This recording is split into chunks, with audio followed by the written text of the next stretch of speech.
Right now, you are almost certainly sitting down. In fact, you spend a huge chunk of your waking life sitting, whether at your desk, in your car, at the dinner table, or slumped on the sofa.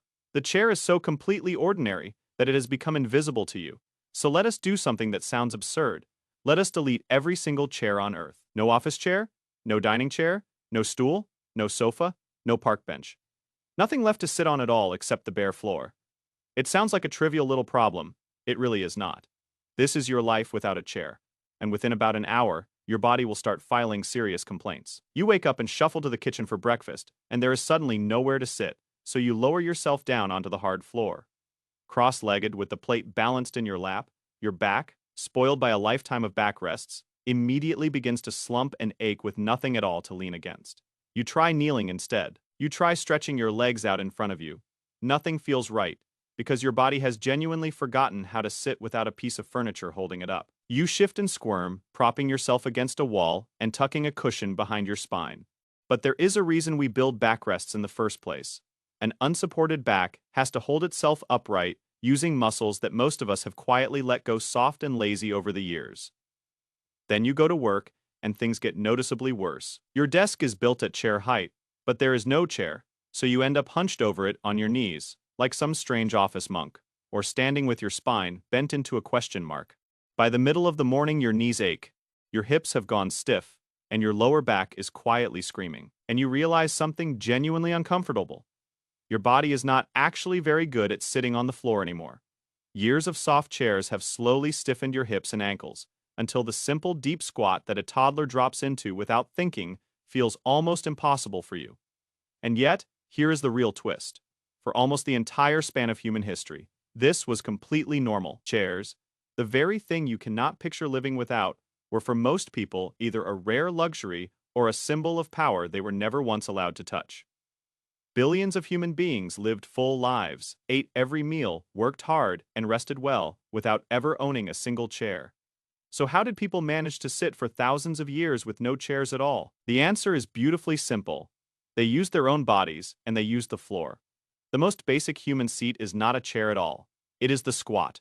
Lowering yourself down onto your heels with your knees bent is a completely natural resting posture that humans have used forever, and a huge portion of the world still drops into it every single day. People squat to cook, to eat, to talk, to wait, and simply to rest. It costs nothing, it needs no furniture, and it actually keeps the hips, the knees, and the ankles flexible and strong. Across much of Asia, Africa, and the Middle East, the deep resting squat never went away at all, and people comfortably hold it for long stretches in a way that leaves many lifelong chair users completely unable to copy them. Doctors and physiotherapists have started paying real attention to this humble posture. The deep resting squat gently works the ankles, knees, and hips through their full range of movement, and in much of the world it doubles as the natural position for using the toilet, which several studies suggest may actually be easier on the body than perching up on a modern seat. A posture that billions of people treat as utterly ordinary has quietly become something many chair-raised adults now have to be taught all over again. Alongside the squat came the simplest furniture imaginable, which was sitting on the ground itself, just softened a little. People sat on woven mats, on thick rugs, on cushions, and on piled-up fabric. Entire great civilizations were, and still are, built around the floor rather than the chair. In Japan, people have traditionally sat directly on floor mats, often kneeling in a formal upright posture called seiza, and eaten around low tables. Across the Middle East, homes were arranged around low-cushioned seating set on the floor, a warm style of gathering that remains central to hospitality to this very day. In much of India and many other regions, sitting, eating, cooking, and even sleeping close to the floor has always been perfectly normal. To all of these cultures, perching high up on a tall, four-legged chair could look just as strange as sitting on the floor looks to us. This one choice shaped entire homes. When you live close to the floor, you need low tables, thick mats, and soft cushions rather than tall, heavy furniture, and shoes come off at the door to keep the sitting and sleeping surface clean. A whole way of living, eating, and welcoming guests grew up around the ground rather than around the chair. When people did want to lift themselves off the ground, they usually did it with the humblest furniture there is, the stool and the bench. A simple 3- or 4-legged stool needs no back and no arms and for most of history, it was the ordinary person's everyday seat. A long bench let several people share a single plank of wood. In a typical medieval home, people perched on stools and benches, on the edge of the bed, or on top of a wooden chest that stored their belongings and doubled neatly as seating. The single most useful piece of furniture in the house was often just a plain wooden box. So where on earth were all the chairs? Here is the genuinely fascinating part. For most of history, a proper chair, meaning a real seat with a back and often arms, raised off the ground for one single person, was not everyday furniture at all.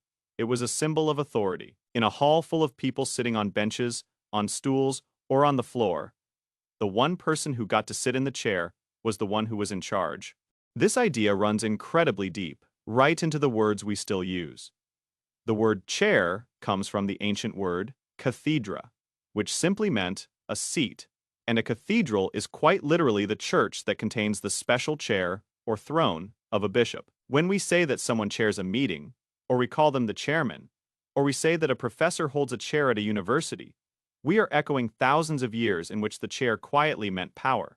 To sit in the chair was to be the one in charge. Rome even had a special folding seat of office called the curial chair, which only its highest magistrates were entitled to sit upon, so that the seat itself announced a man's authority the very moment he lowered himself onto it. Much later, kings and queens would be crowned while seated in a single sacred coronation chair, and to place a ruler upon the throne was quite literally to seat their power in front of the world. You can see this everywhere in the ancient world. The ancient Egyptians built beautiful chairs and thrones for their elite, and the oldest known chair is a roughly 5,000-year-old Egyptian ceremonial seat. When the young pharaoh Tutankhamun was buried, he was sent off into the afterlife with a magnificent golden throne. Ordinary Egyptians, needless to say, simply sat on the floor or on plain little stools. The ancient Greeks designed an elegant, gently curved, and surprisingly comfortable chair called the klizmos, and the Romans had their own formal seats of high office. But in every single case, the fine chair marked out the important person. Everybody else was down on a bench, a stool, or the bare ground. Stranger still to modern eyes, wealthy Greeks and Romans often did not sit down to feast at all. At a grand banquet, the guests reclined on their sides, on long couches, propped up on one elbow, eating and drinking while comfortably lying down. A lounging pose they considered the very height of civilized living. To them, sitting bolt upright to eat would have looked a little joyless. For a very long time indeed, none of this really changed. Right through the Middle Ages, the grand chair remained the seat of the lord or the head of the household, while the rest of the family and all the servants made do with benches and stools. The chair was so tightly tied to status that offering someone your own chair, or seating an honored guest in the very best chair, was a genuine mark of deep respect. The idea that every single person in a house might have their own comfortable chair to lounge around in would have seemed wildly, laughably extravagant. That enormous change, the arrival of a chair for absolutely everybody, is surprisingly recent. Chairs began to spread through ordinary European homes during the Renaissance. From around the 16th century onward, as furniture, making improved and households slowly grew a little wealthier. But the real revolution arrived with the industrial age. Once factories could churn out identical wooden chairs cheaply and in enormous numbers, the chair finally tumbled down off the throne and landed in every kitchen, every school, and every ordinary home. For the very first time, sitting in a chair was not a privilege at all. It was simply what everyone did. Then the chair went on to conquer the workplace. As more and more people spent their days working while seated at desks, an entire new science slowly grew up around the seated human body. In one early example, Thomas Jefferson is often credited with building one of the first swivel chairs, adapting a spinning seat so that he could turn easily while he worked. Over the whole of the 20th century, designers became obsessed with the office chair, adding wheels, tilts, adjustable heights, and elaborate back support, all of it trying to solve a genuinely brand new problem: how to keep a human being comfortable while sitting almost perfectly still for 8 or 9 hours a day. And that is the strange place we have finally ended up. In the span of just a couple of centuries, we went from a world where almost nobody owned a chair to a world where we sit in them for most of our waking lives. The chair stopped being a rare throne and quietly became the default setting of modern existence. And our bodies are now paying a slow, hidden price for it. Doctors now warn us that sitting for hour after hour, day after day, is genuinely bad for our health.